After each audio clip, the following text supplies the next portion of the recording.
What I see is a need for self-intimacy first.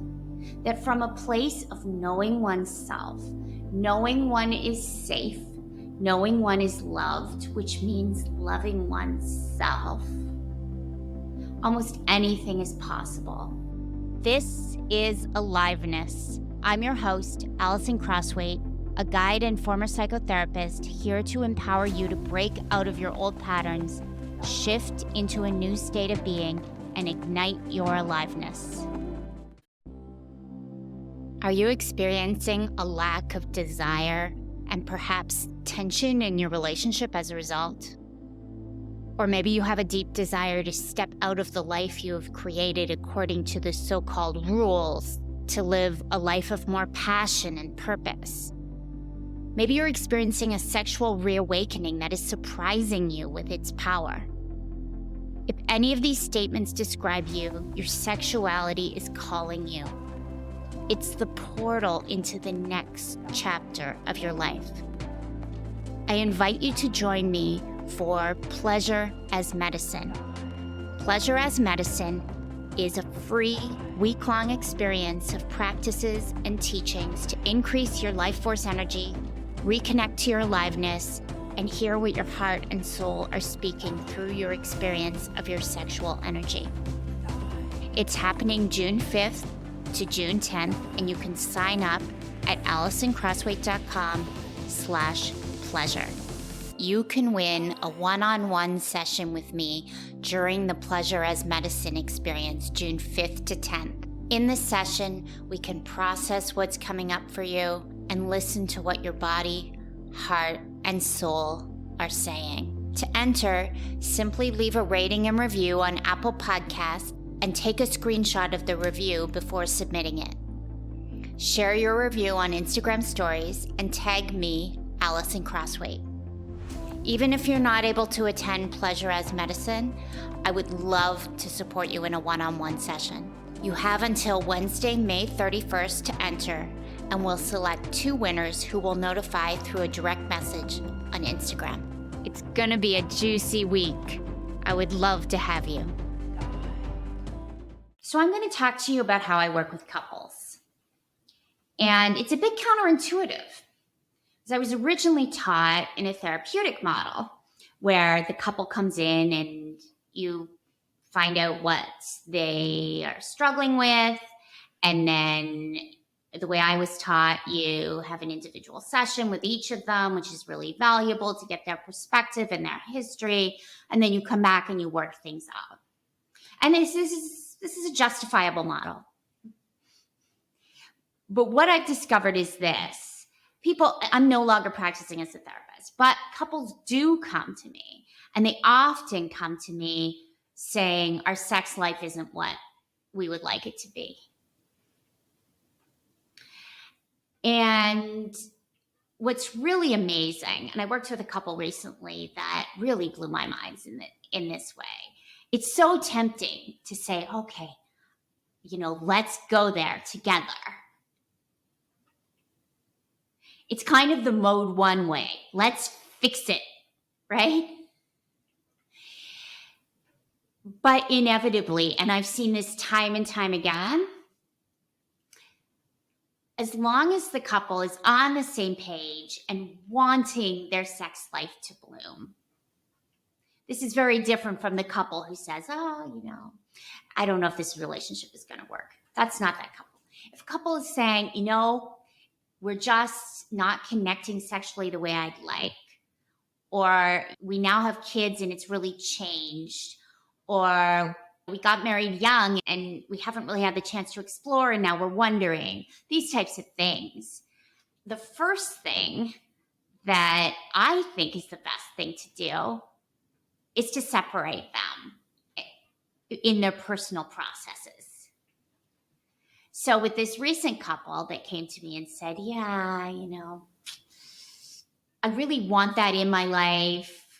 I don't want to be missing sex any longer. I don't know what to do. What we did is they both did a 3-month program with me in separate containers.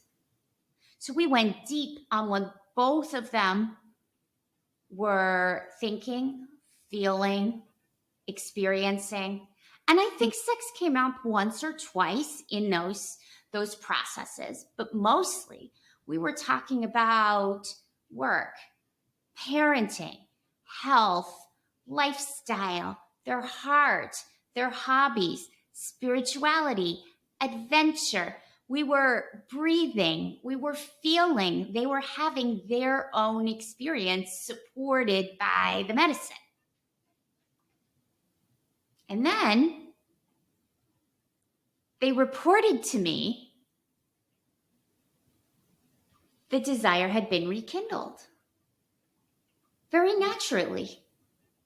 They were talking about what their personal work, which was giving them a kind of intimacy and a depth of connection to intimacy that I think was really exciting, and a kind of shared place for that because they both had it.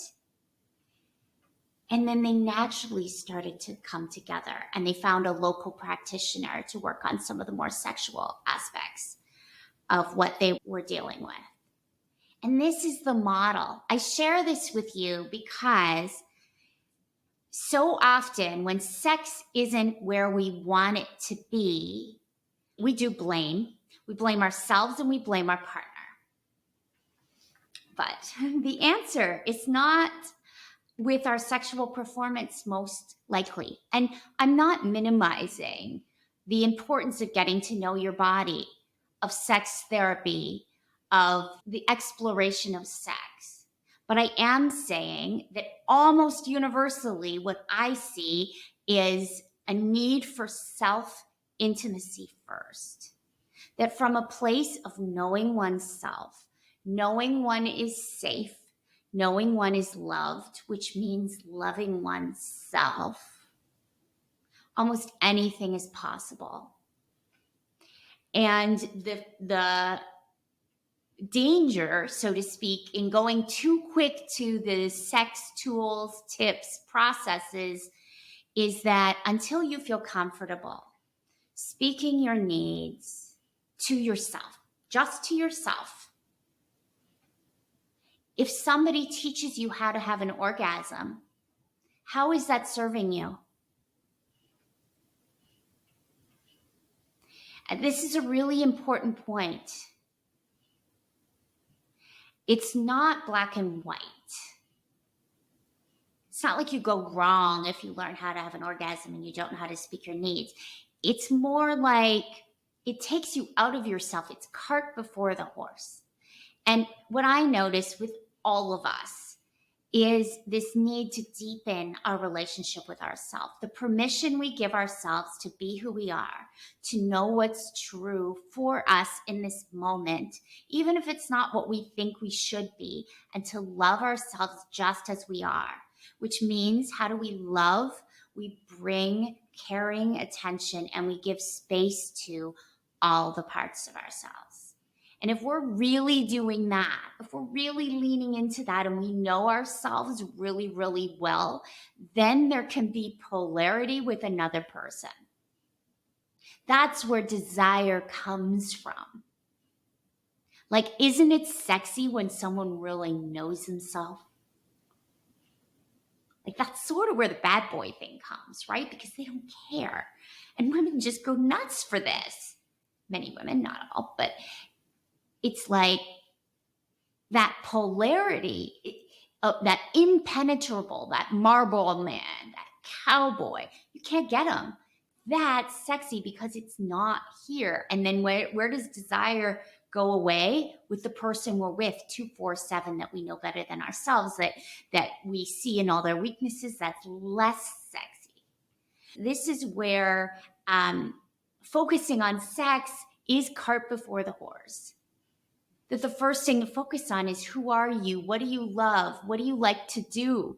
Do you want to go out and, ride horses? Do you need more time with your friends, hiking in the mountains? Like, what is it that is right for you?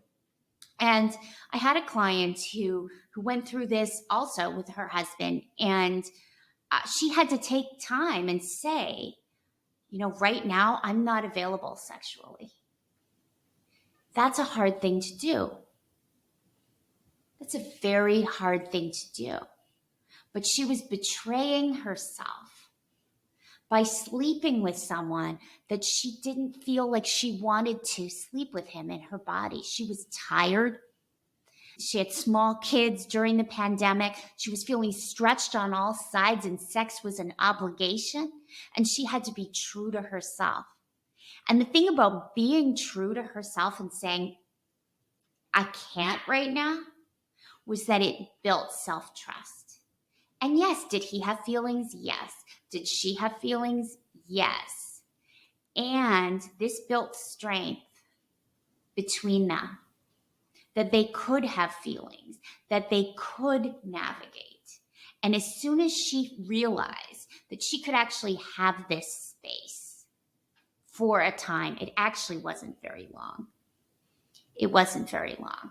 But when he gave it to her, like he said yes. And he doesn't have to give it to her. It's not his to give, but he became a participant in the process. And they agreed to the space.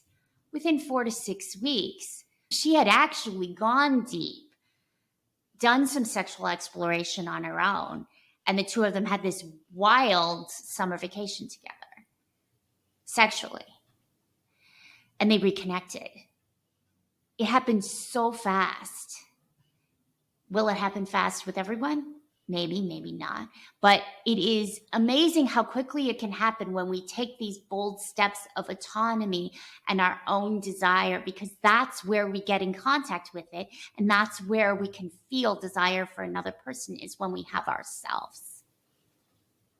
So the solution to lack of desire in your relationship is not necessarily, although it could be, kinky costumes, a sexy night out, sexing it up. The solution is usually pulling back, creating space, doing that inner work. Sometimes there's processing of trauma to do. Sometimes there's deep things in the relationship that need to be spoken. Sometimes it's rest. Sometimes it's just getting to know ourselves and then coming back and sexing it up and seeing what happens.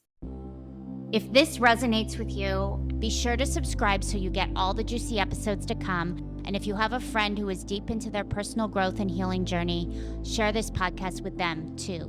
Now go out and experience the aliveness that's here for you today.